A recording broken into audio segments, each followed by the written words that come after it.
Salut à tous et bienvenue sur ma chaîne. Aujourd'hui, on s'attaque à un sujet qui donne souvent des sueurs froides au collège, les fonctions. Mais vous allez voir, avec un peu de logique, ça devient tout de suite beaucoup plus clair.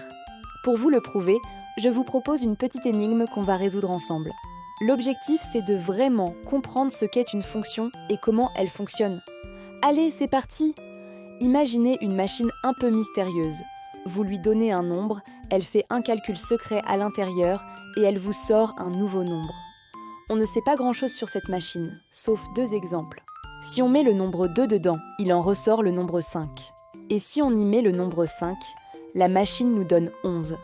La grande question, c'est quelle est la règle secrète de cette machine? Autrement dit, quelle est la fonction qu'elle utilise? Et une fois qu'on aura percé ce mystère, on pourra répondre à une deuxième question. Si on entre le nombre 10 dans la machine, quel résultat obtiendra-t-on? Avant de se lancer dans les calculs, rappelons-nous ce qu'est une fonction.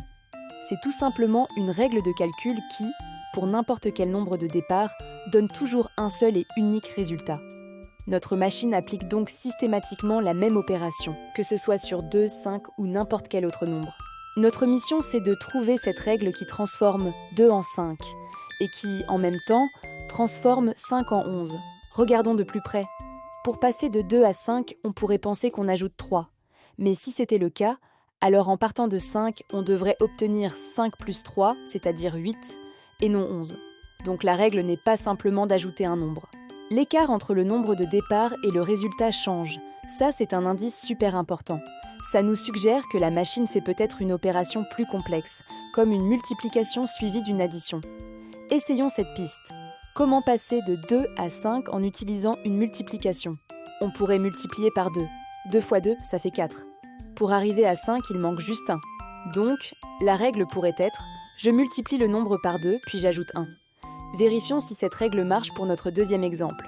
Si on entre 5, on fait 5 multiplié par 2, ce qui donne 10, puis on ajoute 1 et on obtient 11. Bingo!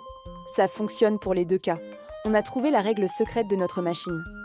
En mathématiques, on écrirait cette règle sous la forme d'une fonction. Si on appelle notre fonction f et le nombre qu'on met dans la machine x, alors la règle est f. X égale 2x plus 1. Le 2x signifie 2 fois x. Et le plus 1 signifie qu'on ajoute 1 ensuite. Voilà, on a modélisé notre machine mystérieuse avec une expression mathématique.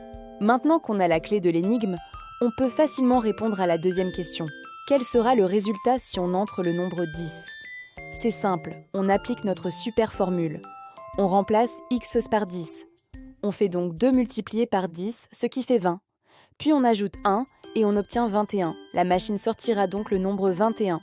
Cette petite énigme nous montre l'idée fondamentale derrière les fonctions.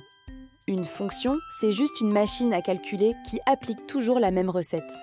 Votre travail, la plupart du temps, c'est de jouer au détective pour trouver cette recette à partir de quelques indices. Si vous arrivez à voir les fonctions de cette manière, comme un jeu de logique, vous verrez que ce n'est pas si effrayant. C'est même plutôt amusant. J'espère que cette petite histoire vous a aidé à démystifier les fonctions. Si c'est le cas et que vous avez trouvé ça utile, n'hésitez pas à laisser un petit pouce bleu sous la vidéo, ça m'aide énormément. Et pour ne pas rater les prochaines explications, pensez à vous abonner à la chaîne. Dans la prochaine vidéo, on verra ensemble comment on peut représenter une fonction, non plus avec une énigme, mais avec un tableau de valeurs ou un graphique. Merci d'avoir regardé, et je vous dis à très vite